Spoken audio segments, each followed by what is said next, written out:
Hello বন্ধুরা, তোমরা কেমন আছো? আশা করি সবাই খুব ভালো আছো। আবার কিছু নতুন নতুন ছোট ছোট টিপস নিয়ে চলে এসেছি তোমাদের সঙ্গে।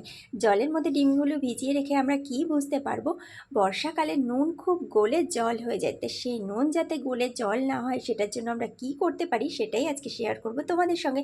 ফেলে দেওয়া এই ঢাকনিগুলো আমরা কি কাজে ব্যবহার করতে পারি সেটাও শেয়ার করব তোমাদের সঙ্গে। এই ব্যাগ চেন যদি না আটকাতে পারি তার জন্য আমরা কি ব্যবহার করি সেটাই বলবো আজকে তোমাদেরকে। তো এখানে আমি নিয়ে নিয়েছি একটা স্টিলের পাত্রতে সামান্য পরিমাণে নারকেল তেল মেশালে কি উপকার হবে সেটাও দেখাবো তোমাদেরকে।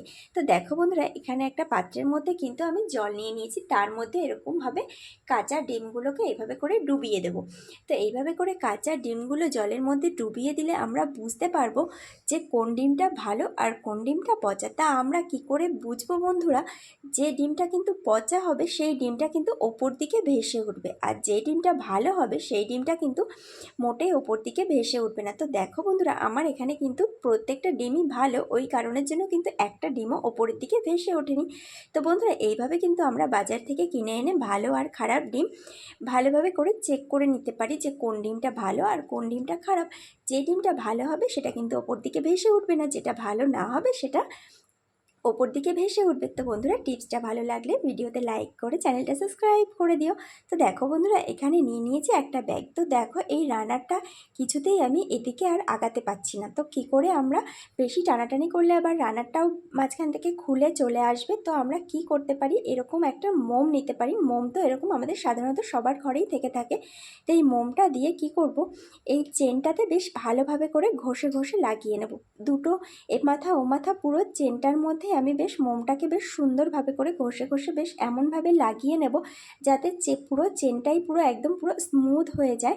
তো দেখো বন্ধুরা, আমি এ মাথা ও মাথা পুরো চেনটাতেই কিন্তু এভাবে করে মোমটা ঘষে নিচ্ছি। তাতে করে কিন্তু সবসময় আমাদের দেখা যায় হুটপাট আমরা কোথাও বেরোবো, তখন দেখা গেল আমাদের ব্যাগটাতে এরকম রানারটা ডিস্টার্ব করছে। তো তখন কি আমরা দোকানে যেতে পারবো? তো তখন কিন্তু আমরা ঘরে থাকা এরকম মোম দিয়ে আমরা ইজিলি ব্যাগটা ঠিক করে নিতে পারি।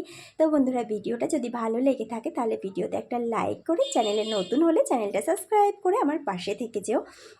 চলো বন্ধুরা, তাহলে আমরা ফিরে যাই পরের টিপসটাতে। পরের টিপসটা কিন্তু ভীষণ উপকারী। দেখো বন্ধুরা, চলো বন্ধুরা, তাহলে পরের টিপসটা হচ্ছে, এখানে নুন নিয়েছি। বর্ষাকালে কিন্তু আমাদের ঘরে নুন মোটেই ভালো থাকতে চায় না, ভীষণ গলে গলে কেমন একটা প্যাচপেচে ভাব হয়ে যায়।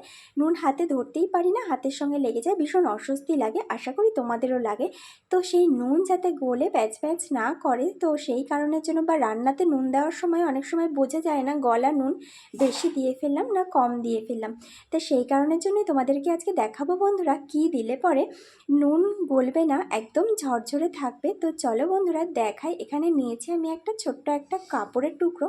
তো এই কাপড়ের টুকরোর মধ্যে আমি সামান্য পরিমাণ কিছু চাল দিয়ে দেবো বন্ধুরা। দেখো, এখানে আমি কিছু মোটামুটি ওই 10-12টা দানা মতন কিন্তু আমি এখানে চাল নিয়েছি। তোমাদের নুন পরিমাণ মতন বুঝে তোমরা চালগুলো দেবে। যদি তোমাদের নুনের পরিমাণ বেশি হয় তাহলে তোমরা চালের পুটলিটাও একটু বড় করে বানাবে। তো দেখো বন্ধুরা, এরকমভাবে একটা সুতির কাপড়ের মধ্যে করে আমি চালগুলো বেশ সুন্দরভাবে করে বেঁধে একটা পুটলি করে নিলাম। এই পুটলিটা ধরে আমি এবারে নুনের কৌটোর মধ্যে এভাবে করে রেখে দেবো। তাতে করে বন্ধুরা আমাদের নুনটা একদম ঝরঝরে থাকবে, একটুও কিন্তু গলে জল জল হয়ে যাবে না। তো বন্ধুরা, এই টিপসটা কিন্তু তোমরা অ্যাপ্লাই করতেই পারো প্রত্যেক দিনের জীবনে। তাহলে তোমরা দেখতে পাবে নুনটা কিন্তু গলে জল হয়ে যাচ্ছে না, আমাদের নুনটা অনেকটা ভালো থাকবে। নুনটা ভালো থাকলে কিন্তু আমাদের পয়সাটাও অনেকটা সেভ হয়ে যাবে। তো বন্ধুরা, ভিডিওটা যদি ভালো লাগে ভিডিওতে একটা লাইক করে দিও, আমাকে কমেন্ট করে জানিও আমার ভিডিওগুলো তোমাদের কেমন লাগলো। চ্যানেলে নতুন হলে চ্যানেলটাতে অবশ্যই একটা সাবস্ক্রাইব করে দিও। তো দেখো বন্ধুরা, এই রকম ধরনের ঢাকনিগুলো কিন্তু আমরা সাধারণত ফেলে দিই। কৌটোটা হয়তো ফেটে গেছে, এই সব ভাবনা চিন্তা করে যে ঢাকনিটা আর লাগবে না এই ভেবে ঢাকনিটাকে ফেলে দিই। তো বন্ধুরা, এই একটা আমি একটা এখানে নিয়েছি একটা স্ক্রুড্রাইভারের মাথাটাকে আমি গরম করে নিয়েছি। গরম করে এবারে এটাকে এইভাবে করে দেখো 3টে পরপর করে ছিদ্র করে দিলাম। এবারে এই ঢাকনিটা কিন্তু আমাদের অনেক কাজে ব্যবহার করতে পারি। অনেক সময় দেখা যায় ছোট একটা পাত্রের মধ্যে আমরা কোনো খাবার রেখেছি বা বাচ্চাদের কোনো খাবার বা দুধ গরম করে রেখেছি, সেটাকে আমরা একটা ছোট কিছু দিয়ে চাপা দিয়ে ঢাকা দিয়ে রাখি। তো সেটা না করে যদি এরকম কোনো ফেলে দেওয়া ঢাকনি দিয়ে আমরা এভাবে চাপা দিয়ে রাখি বন্ধুরা, তাহলে কিন্তু ভেতরে হাওয়া বাতাসও পাস করতে পারবে, খাবারটাও ভালো থাকবে। আর খাবারটা খুলে রাখলে দেখা যাবে কিছুতে মুখ দেবে বা কোনো ময়লা ঠয়লা পড়ে যাবে, তাতে করে এভাবে করে কিন্তু খাবারটা ভীষণই ভালো থাকবে। বন্ধুরা, টিপসটা ভালো লাগলে ভিডিওতে লাইক করে চ্যানেলে সাবস্ক্রাইব করে আমাকে কমেন্ট করে জানিও টিপসটা কেমন লাগলো। তো দেখো বন্ধুরা, এখানে নিয়ে নিয়েছি আমি একটা ছোট্ট পাত্র স্টিলের।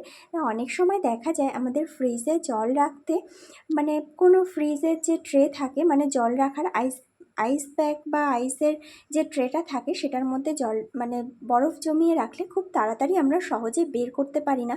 তো এই টিপসটা ফলো করলে কিন্তু তোমরা খুব তাড়াতাড়ি এটাকে বের করতে পারবে। আমরা কোথাও ব্যথা পেলাম বা বাড়িতে যাদের ছোট বাচ্চা আছে তাদের কিন্তু ফ্রিজে বরফ রাখাটা খুবই অতি আবশ্যক। কেননা বাচ্চারা থাকলে বাচ্চারা ব্যথা পাবে, গুঁতো খাবে, এই কারণের জন্য কিন্তু বাচ্চার ঘরে সবসময় বরফ বা ঠান্ডা জল জমিয়ে রাখতেই হয়। তো বরফ জমিয়ে রাখলে অনেক সময় দেখা যায় তাড়াহুড়োর সময় বরফটা আমরা তাড়াতাড়ি করে টেনে বের করতে পারি না। তো এই কারণের জন্য এই বাটিটার মধ্যে আমি বেশ ভালো করে নারকেল তেল মাখিয়ে নিলাম। তো তারপর বাটিটাকে প্লাস্টিকের মধ্যে এভাবে ভরে দিলাম। এবারে এই বাটির ভেতরে জল দিয়ে যেটা করব বন্ধুরা, এইভাবে বাটির ভেতরে জলটা দিয়ে কিন্তু এবারে প্লাস্টিকটা, যেহেতু আমি একটু বড় সাইজে নিয়েছি, তোমরাও চেষ্টা করবে একটু বড় সাইজের প্লাস্টিক নিতে। এবারে প্লাস্টিকের যে বাদবাকি অংশটা আছে এটাকে আমি এর ওপরে এইভাবে করে ফোল্ড করে দেব।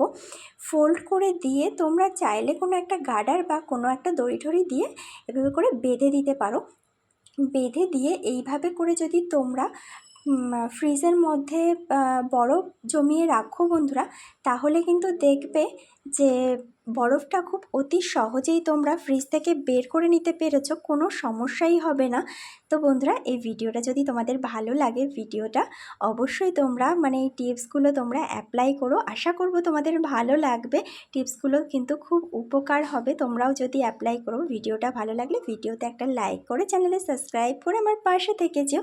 তো ওকে বন্ধুরা, আজকের মতন টাটা, বাই বাই। আবার দেখা হবে নেক্সট কোনো অন্য ভিডিও নিয়ে। তোমরা ভালো থেকো, সুস্থ থেকো, সাবধানে থেকো।